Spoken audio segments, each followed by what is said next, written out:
Estamos ao vivo? Estamos. Olá a todos que estão aí pelo Facebook e outras redes sociais que estamos. Entra ao ar mais ao vivo. O ITS ao vivo. O ITS ao vivo. O tema de hoje vai ser reconhecimento facial. A cidade de São Francisco decidiu remover o uso de reconhecimento facial pelo governo. Isso pode impactar inclusive aeroportos, tem uma discussão, mas polícias, serviços públicos e etc. não podem nesse momento fazer reconhecimento facial em São Francisco. Tem um segundo voto na próxima semana, mas geralmente é simbólico. Deve ser a primeira cidade a banir o reconhecimento facial e considerando que é o coração do Vale do Silício, eu acho que significa bastante coisa. Isso aqui com a equipe do ITS e três coisas que eu não posso deixar de esquecer, avisar para vocês estamos com vagas abertas e curso que começa logo mais, Direito ao Esquecimento, Inteligência Artificial e Ética, e o podcast Bit by Bit, que é comandado pelo Aleixo, dessa semana que vem agora, sobre inovação em saúde, um tema super importante. Marco e Giovana, querem se apresentar, falar um pouco? Bom, eu sou a Giovana, acho que o pessoal que acompanha a gente já me conhece, eu sou aqui da equipe de Direito do ITS, sou pesquisadora júnior.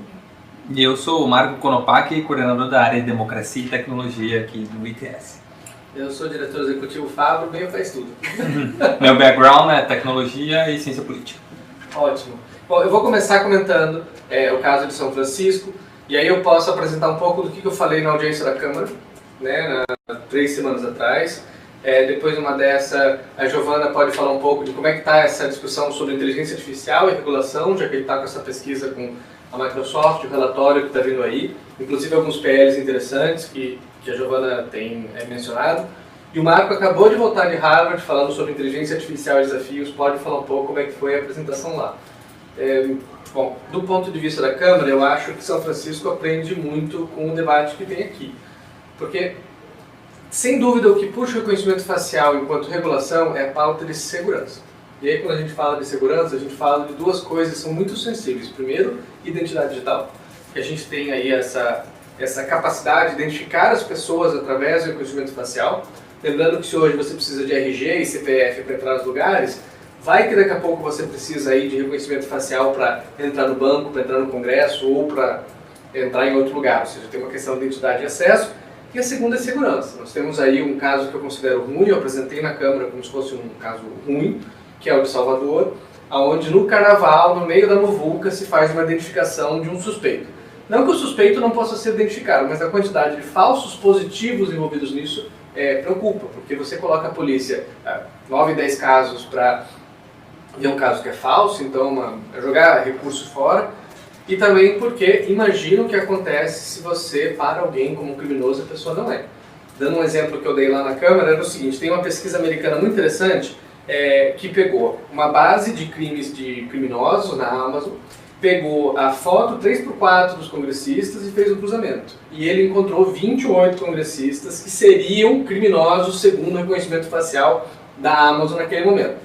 Imagina se na entrada do Congresso americano eu paro 28 congressistas porque eles estão sendo procurados pela polícia. Dá para entender o tamanho do problema ali. Mas eu também falei de uma coisa positiva que é o bom uso, né? Então, a Receita Federal tem feito um uso interessante quando chegam voos internacionais. Então ela pega o cruzamento de quem está no voo, que é uma rede de compartilhamento de dados muito bem regulamentada internacional, e ela faz, digamos assim, um aumento da força de fiscalização. Né? Se você já teve algum problema de contrabando, se você já teve algum histórico de trazer produtos, faz sentido que você seja vigiado mais de próximo, né? Mais de perto. Posso fazer um comentário sobre isso? Cheguei hoje de manhã no Galeão, no voo dos Estados Unidos, e a diferença da minha ida foi que na ida eu despachei minha bagagem e na volta não. Uhum. O agente, na hora que eu estava passando por ele me perguntou, o senhor pegou todas as suas bagagens? Aí ou ele estava achando estranho só com uma bagagem de mão, ou provavelmente alguma coisa acusou no sistema de que ele despachou uma bagagem, mas veio sem a bagagem. E isso é possível pela tecnologia, porque você pode contar quantos volumes estão com a pessoa, se você está com carrinho ou não. Tudo que é objeto, você pode traquear com essa tecnologia e alimentar uma suspeita. Daqui a pouco você está aí traficando motoneta, né, motoca, levando a bagagem e não voltando sem ela. Exato, e até assim também para um controle deles, pelo que eu vi até no site da Receita, contra o tráfico de drogas, e, enfim, até crimes mais sérios. Pode ser uma forma boa de você coibir e fazer essa vigilância que talvez seja mesmo o papel da Receita Federal. E aí vamos pensar que é um caso semelhante a São Francisco, né? Mas olha como é, digamos assim, feito para a eficiência. A foto do passaporte é uma foto de frente, chapada. Não é você estar andando na rua. Quando você passa no passaporte, você tem uma outra foto que é feita na mesma simulação. E ainda tem uma lista com o seu nome. E você sabe que está voltando, chegando naquela hora. A chance de você ter uma identificação incorreta é muito pequena. E aí o que você está fazendo é, o policial lá que ficou olhando para você, ter mais informações sobre você para ele tomar uma atitude enquanto ser humano. Ou seja, está sendo verificado esse sistema. É uma realidade aumentada do fiscalizador. Isso, é como se ele tivesse lá um Pokémon GO que fala, você eu vou parar, você eu não vou parar. E você tem todo o accountability desse processo pelo compartilhamento de dados, por ser uma força policial, por você estar no espaço internacional, que é o que se trata lá. Então, acho que a gente tem ali um bom uso de guarda de fronteiras da tecnologia. São Francisco está sendo, inclusive, criticado por isso. Como é que vai ficar os aeroportos? Essa ideia de você ter scanners cada vez melhor, de você ter lista de passageiros compartilhados com mais antecedência, de você ter cada vez mais controles.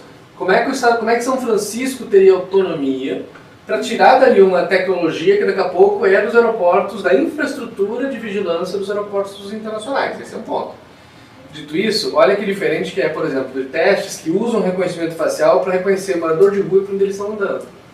Então a pessoa que escolhe não morar numa casa, daqui a pouco morar na rua, ela tem uma condição de vigilância da sua rotina e etc. diferente da pessoa que escolhe morar em casa, que seria a mesma coisa de pedir para a Alexa ficar vigiando você toda hora e informando o governo que você está no quarto, na cozinha. Então, até para a busca de desaparecidos também, né? É super importante. Sobre isso e sobre toda essa polêmica da realidade da reconhecimento facial, inteligência artificial, eu estava segunda-feira em Harvard falando numa reunião que foi promovida inclusive para se pensar como ativistas da sociedade civil pode ter uma ação mais efetiva na construção de normas, leis que regulem esse tipo de iniciativa no sentido de proteger direitos individuais, garantir a privacidade dos usuários. E, enfim, a reunião como um todo foi super interessante. Estava o relator especial da ONU para os Direitos Humanos, o David Kaye, e a grande preocupação, e aí na minha fala foi onde eu ressaltei, é que muitas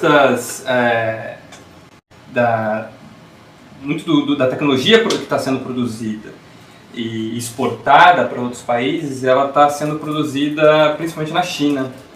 E aí eu destaquei que aí existe uma questão muito delicada de governos importarem essa tecnologia por conta de, justamente ela estar sendo produzida na China, ela tem um problema de privacidade pelo design dessa mesma solução. Na China, as iniciativas de vigilância e de controle são muito mais densas e fortes, e lá não se tem a preocupação, por exemplo, quanto aqui, de proteção de dados pessoais, de privacidade. E na medida que a gente importa simplesmente essa tecnologia, e eu também falei na Comissão de Ciência e Tecnologia há 2 semanas, sobre o caso de Salvador também, que a gente estava na mesma mesa do secretário de Segurança de Salvador. E ali ele colocava a adoção da tecnologia como algo efusivo, dado que é aquilo mesmo, a gente conseguiu prender uma pessoa no meio de uma multidão no carnaval, e não se questiona justamente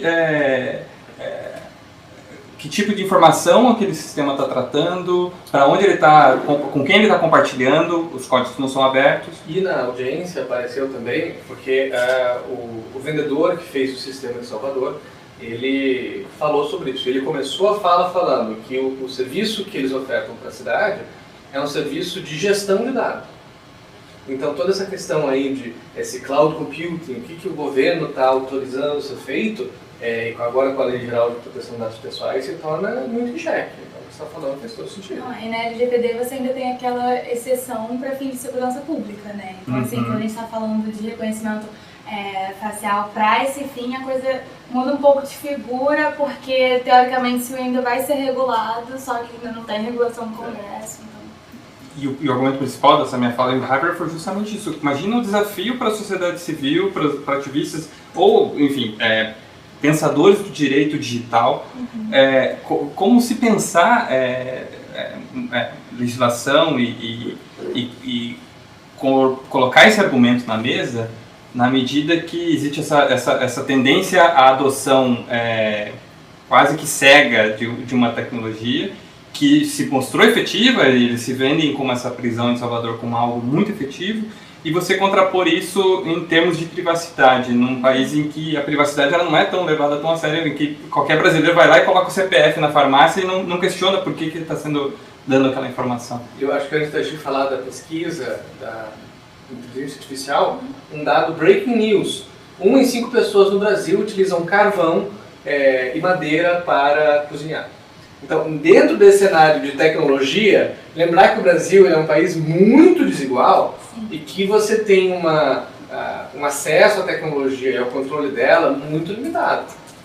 Então, se daqui a pouco, para ter Bolsa Família, você precisa disso, ou daqui a pouco a Bolsa Família vai saber se seu filho está na escola, a gente se torna cada vez mais próximo desse universo de vigilância que, assim, calma lá. E se a tecnologia puder acertar sempre, eu até pensaria 2 vezes. Mas se ela errar em 9 em 10, eu vou começar a prender deputado porque ele parece com um criminoso. Eu acho que daí a gente entende que não é por aí.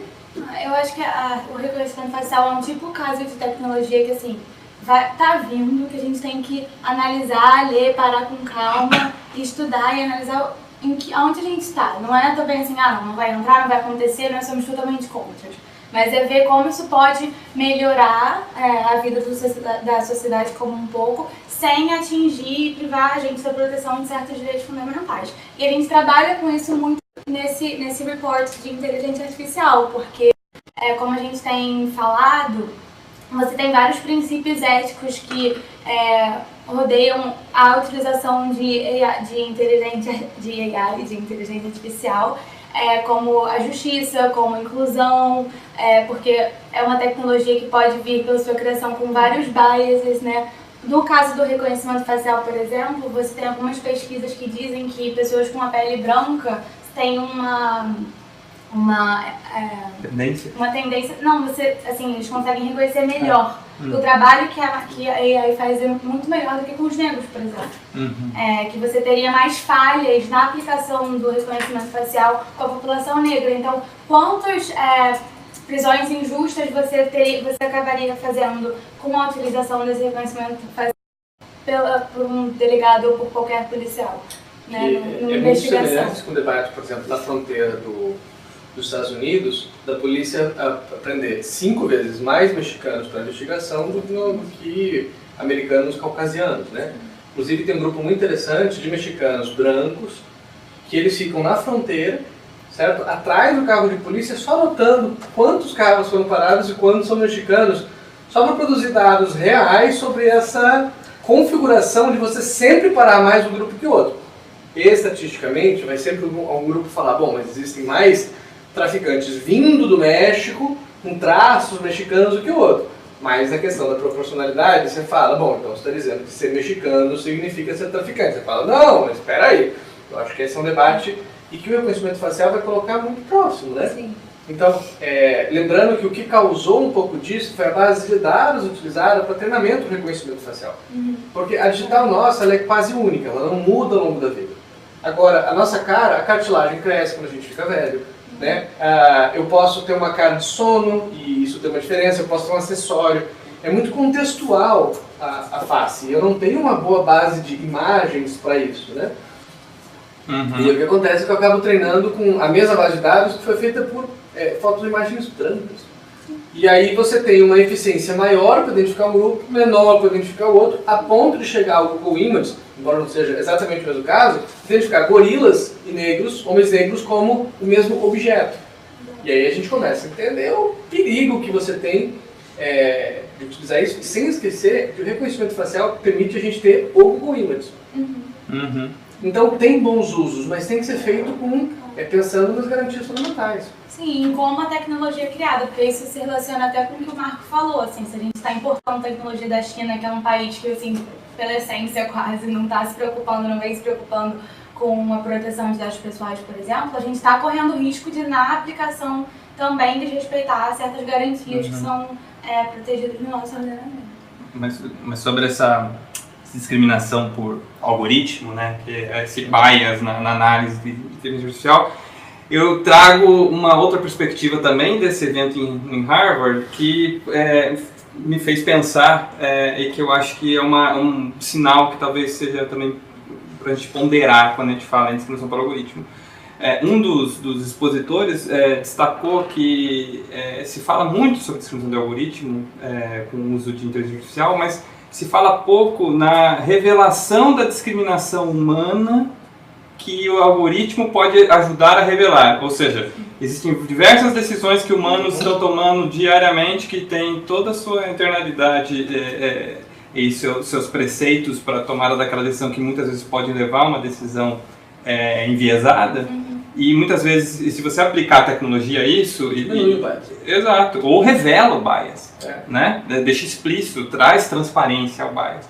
Então, talvez, se a gente conseguir trazer essa perspectiva positiva e adicionar também o que vários ativistas que estão pensando em inteligência artificial colocam, que é importante que haja democratização no input de dados, porque na medida que a inteligência artificial funciona com dados, o dado que é inserido dentro dela é que ajuda a inteligência artificial a trabalhar e tomar as decisões. Então, se a gente consegue democratizar esse input de dados na medida que a gente conseguir colocar informação de minorias e que isso ajudaria a diminuir esse bias e ao mesmo tempo trazer transparência a esse tipo de decisão. Que para mim parece um debate que a gente volta para identidade digital. Então a gente está publicando agora na RedScone, saiu um blog agora sobre isso, o projeto nosso com Media Network sobre identidade, que eles chamam de Good ID. Então, Good ID não é simplesmente você ter identidade para todos, isso é essencial, mas ter uma Good ID, uma identidade boa, é revolucionário. Então tem coisas como segurança, accountability, transparência, no sistema de você ter uma identidade, que se você consegue prover isso para um reconhecimento facial que funcione como um Good ID, é uma forma que você me dizer um bom uso da tecnologia para o que está acontecendo. Então, acho que São Francisco está aí, está liderando um debate que é internacional, a primeira cidade a fazer isso. Se a gente pensar em Uber, Airbnb, economia de plataforma, São Francisco também é centro de inovação, não só no começo dessas tecnologias, mas também numa discussão de regulação. Que o que a gente quer, na verdade, é o interesse público ser priorizado. Priorizado, com certeza. E no Brasil, eu acho que a gente tem uma boa discussão técnica sobre isso. A audiência nas câmaras tem sido feitas, tem tido uma boa discussão técnica. Eu acho que é essencial colaborar com forças de segurança para que a gente possa levar para as polícias, certo? Uma forma de aplicação da tecnologia que seja propositiva e boa. E lembrando que hoje nos Estados Unidos, inclusive, tem acontecendo um public hearing, uma audiência sobre reconhecimento facial. Para quem quiser acompanhar, já tem inclusive material sobre isso daí. E é isso, né? Acho que o caso de São Francisco, o debate não se encerra agora. E também não acho que talvez isso seja uma decisão definitiva para todos sempre. Mas é super importante essa decisão firme e corajosa, no sentido que o mundo inteiro está caminhando para o outro lado. Foi uma goleada. Então, eu acho super interessante porque coloca que não, a gente não quer adotar uma tecnologia de forma não crítica e responsável. A gente quer, de fato, ter mais informações sobre as consequências sociais da aplicação de uma tecnologia como essa. E assim, é muito importante a gente ter esse cuidado mesmo, porque agora eu vou falar rapidinho desses PLs, assim. Tem um PL 9736 de 2018, que teve até um parecer favorável agora no dia 16, que estabelece que o preso, quando ele estiver tendo aquela sua guia de recolhimento feita, vai ter um reconhecimento facial processado para que a polícia tenha o rosto dele na base de dados. Tipo o caso do Queiroz, só que ao vivo. Alguém deposita dinheiro e na hora você sabe quem depositou aquele dinheiro. O que poderia dar errado? Não, mas assim, pelo menos é quando tá entrando no estabelecimento criminal. Mas assim, a justificativa do PL é uma coisa assim, trata-se de medida inovadora que já vem sendo usada nos Estados Unidos, por exemplo, em aeroportos e portos, tipo, não tem nada a ver, né? Assim, aeroportos e portos e estabelecimento criminal, mas tudo bem. Só que aí quando você vai depois no parecer, o parecer é até bem fundamentado, bem embasado, que mostra assim que pelo menos tem essa discussão e que eles estão tentando se informar mais sobre isso. Ainda vai ter votação sobre esse PL especificamente e o PL realmente não está tratando diretamente sobre o uso de reconhecimento facial no curso da investigação ou algo pela polícia na prática dela, né? Mas só assim, do preso entrando no estabelecimento prisional. E isso lembra, porque se você tem uma investigação criminal, significa que passou por um juiz, que você já está na fase onde o judiciário teve aquele poder de vetar o abuso. E todas as garantias do processo penal. Aí faz todo sentido. De certa forma, na investigação do caso Marielle, na investigação do Bolsonaro, da facada, essas tecnologias, elas ajudam, mas elas vêm depois. Senão vai acontecer igual aquela pizzaria lá na Noruega, que daqui a pouco estava botando uma câmera na frente do cliente para saber se ele estava sorrindo ou não. Para saber se ele estava feliz com a pizza. E aí você fala, poxa, mas assim, eu tô aqui no meu mundo, você tá me filmando para saber se eu tô feliz? É abusivo. Agora imagina se a gente usa para saber que serviço no banco você procura, eu uso para mensurar se o gerente está te atendendo bem, ou daqui a pouco para demitir o gerente que não sorriu para você quando você está na mesa. Então, sem um uso que seja cuidadoso, né, a gente caminha para um sistema que alguém vai pensar, mas por que não? E esse por que não, ele não faz o teste das garantias fundamentais que o judiciário faria. É proporcional? É razoável?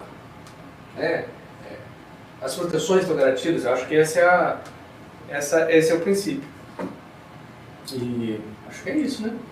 Mais algum ponto? Último comentário. Eu só queria fazer um protesto. Faça o protesto. Assim, você falando dessa coisa da pizzaria, da Noruega, com a câmera e tal, eu fico abismado e nervoso quando eu tenho que tirar foto para entrar num prédio, para tirar foto para... Última vez eu fui obrigado a tirar foto para alugar um carro. Sim.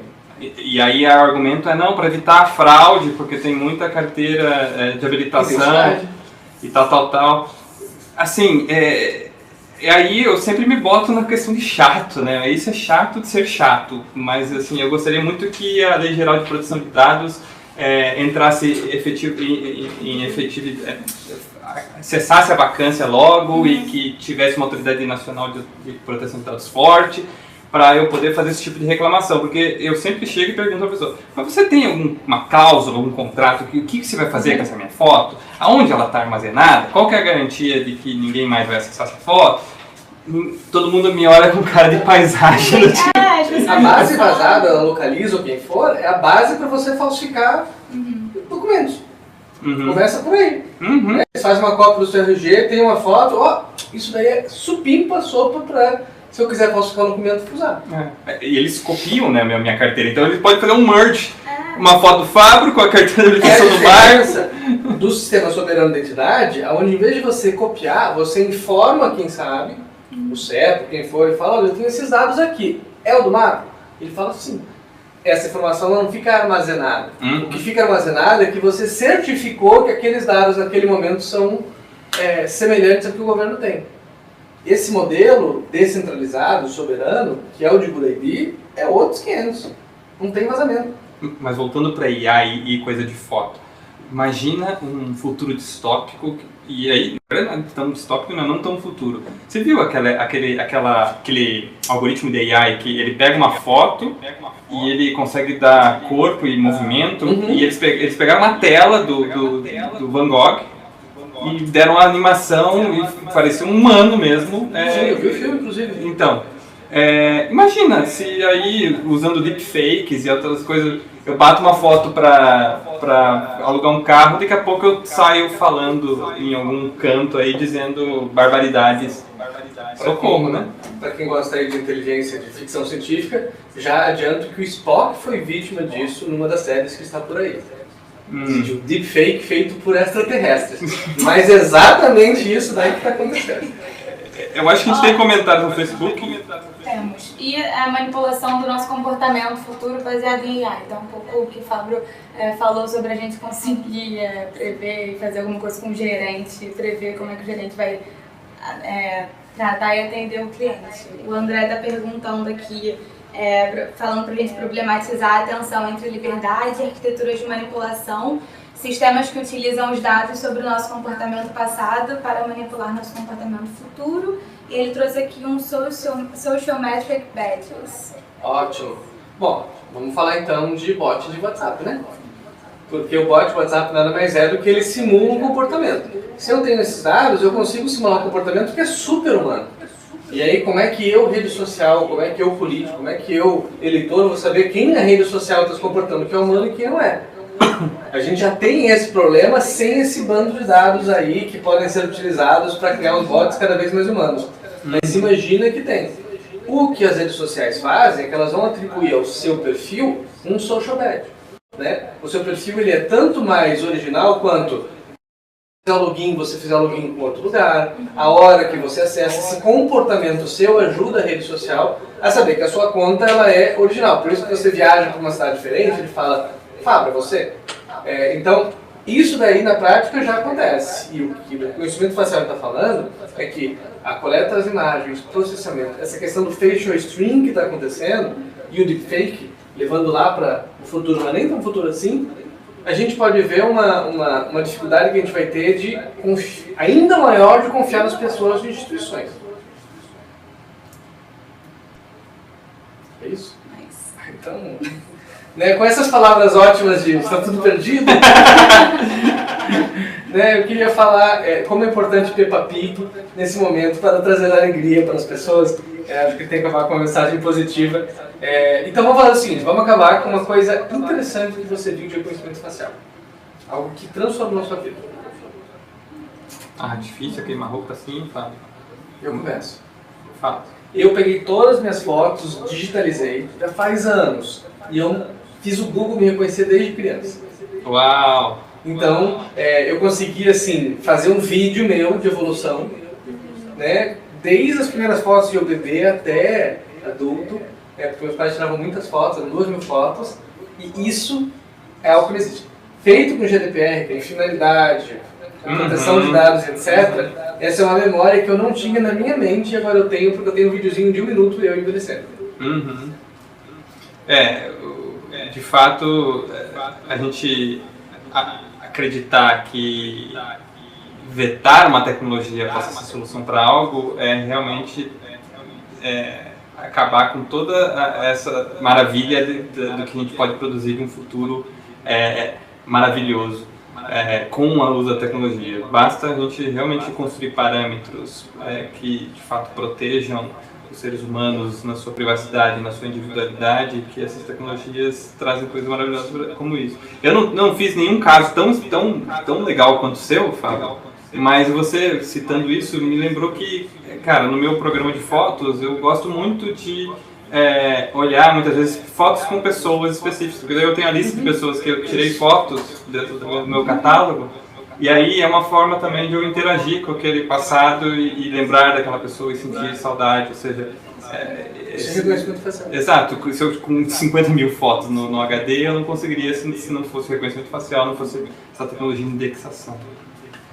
Bom, pra mim não tem nada específico assim na minha vida, mas hoje eu estava assistindo a palestra do presidente da Microsoft no evento que foi ontem lá em Brasília, no Ministério da Economia. E aí ele passou durante a abertura do evento uma coisa muito interessante, um vídeo mostrando como AI e reconhecimento facial ajuda as pessoas que têm seus entes desaparecidos terem uma esperança maior de que vão encontrar aquelas pessoas. E isso, assim, é muito bonito, porque eu, pessoalmente, não tenho esse problema. Não tenho uma pessoa querida desaparecida, graças a Deus. Só que eu acredito que ter essa esperança e a possibilidade de você ter essa pessoa, enfim, que pode ter fugido de casa, ou pode ter envelhecido e virado mendigo na rua, ter essa pessoa, a possibilidade dela ser reconhecida por uma AI é uma coisa muito boa para a sociedade como um todo.